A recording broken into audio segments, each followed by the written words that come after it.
saudaraku, suatu ketika menemukan sebutir telur burung Raja Wali di atas tanah.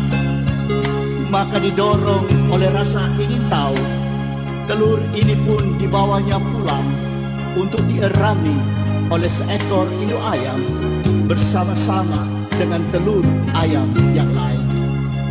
Maka setelah telur-telur ini menetas, terlihatlah sebuah pemandangan yang unik. Seekor anak Raja Wali kecil berjalan-jalan dengan anak-anak ayam kampung. Namun setelah anak Raja Wali ini menjadi besar, saudaraku, ternyata Raja Wali yang satu ini tidak dapat terbang ke angkasa. Tiap hari dia hanya berjalan-jalan di atas tanah bersama-sama dengan anak-anak ayam, mengais cacing untuk dimakan. Yang menjadi pertanyaannya, saudaraku, kenapa burung Raja Wali yang satu ini tidak berada di angkasa raya? Kenapa burung Raja Wali ini justru hidup seperti seekor ayam? Tempat Raja Wali bukan di atas tanah. Tempat burung Raja Wali adalah tinggi di angkasa. Makanan burung Raja Wali pun bukannya cacing-cacing tanah. Makanan burung Raja Wali adalah unggas-unggas kecil yang segar. Lalu apakah gerangan yang menjadi sebab sehingga Raja Wali yang satu ini hanya berjalan-jalan di atas tanah dan hidup seperti seekor ayam kampung? Sebab terbesar, saudaraku, ialah karena sayap-sayap Raja Wali ini sejak semula tidak pernah dilatih.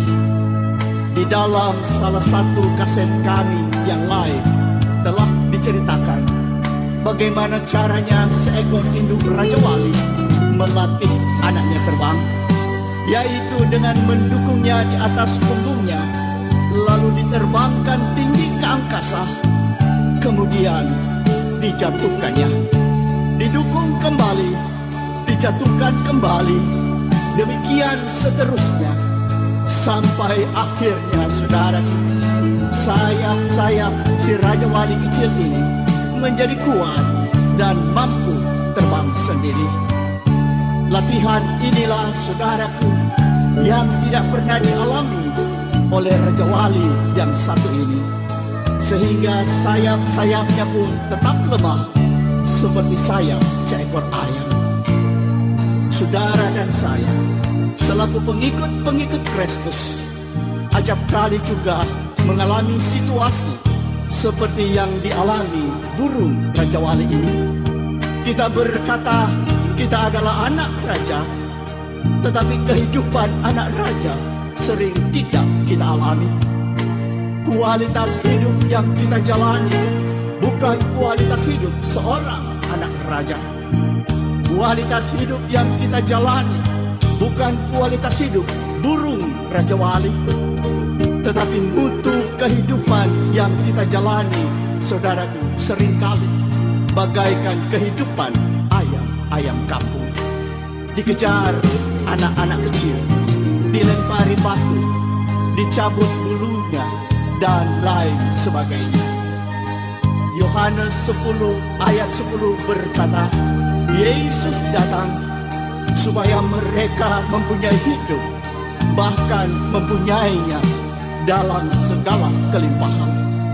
Tetapi kelimpahan hidup yang Tuhan janjikan ini dalam banyak hal tidak kita alami. Lalu di mana sebenarnya letak kesalahannya? Apa yang salah? Apa yang kurang di dalam kehidupan kekristenan kita, sehingga janji-janji Allah ini sering tidak kita alami? Salah satu sebabnya, saudaraku, ialah karena sayap-sayap iman kita juga tidak kita latih.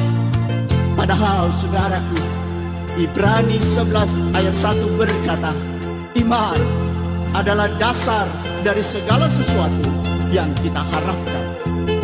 Kepada perempuan yang menderita pendarahan 12 tahun lamanya, Tuhan Yesus berkata, imanmu telah menyelamatkan engkau. Pergilah dengan selamat dan sembuhlah dari penyakitmu. Anak-anak Tuhan memang harus memandang masalah hidup sebagai arena latihan iman untuk membangun dan membentuk iman yang handal. Hubungan dan keterkaitan antara sebuah masalah dengan iman kami umpamakan seperti pisau dengan batu asa. Pisau ini, saudaraku, memerlukan batu asa, sebab kalau tidak, pisau ini akan menjadi tumpul dan karatan. Maka apabila berbagai masalah datang menimpa hidup kita, jangan bersungut-sungut dan jangan tawan hati, tetapi tetaplah teguh di dalam iman. Acap kali, saudaraku, Tuhan membiarkan suatu keadaan menjadi semakin memburuk sebelum Ia membuatnya menjadi semakin membaik. Masalah besar yang mungkin sedang kita gumuli saat ini, janganlah membuat kita menjadi bingung, patah semangat, dan memberontak kepada Tuhan. Tetapi ucapkanlah syukur senantiasa. Ucapkanlah syukur senantiasa, karena masalah besar justru akan menghasilkan kemenangan yang besar pula. Hadapilah beban-beban hidup ini dengan hati yang tabah dan dengan iman yang pantang menyerah. Tekunlah berdoa, rajin berbakti, setia memberi, hidup kudus tiap-tiap hari, dan senangkan hati Allah senantiasa. Maka lihatlah, saudaraku, hujan berkat akan tercurah di dalam hidup kita. Tingkap-tingkap langit akan terbuka. Kelimpahan hidup, damai, sentosa, dan sukacita surga akan melimpah di dalam hidup kita, karena kita adalah laskar-laskar iman yang berkemenangan, karena kita adalah biji mata Allah. Haleluya. Hujan berkat turunlah,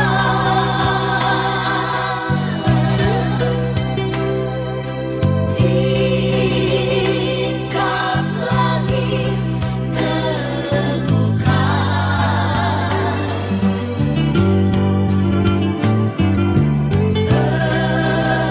Engkau bintang pengharapan,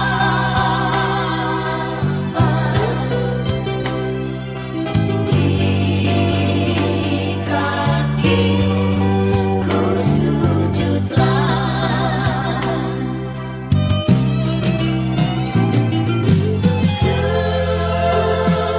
Kelimpahan selamanya,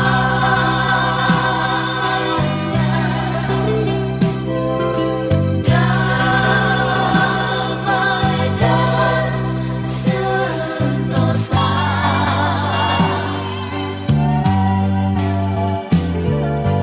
Pada Yesus ku serahkan,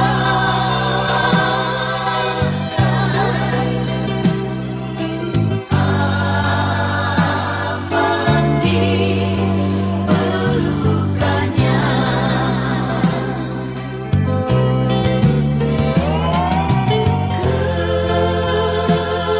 Kelimpahan selamanya,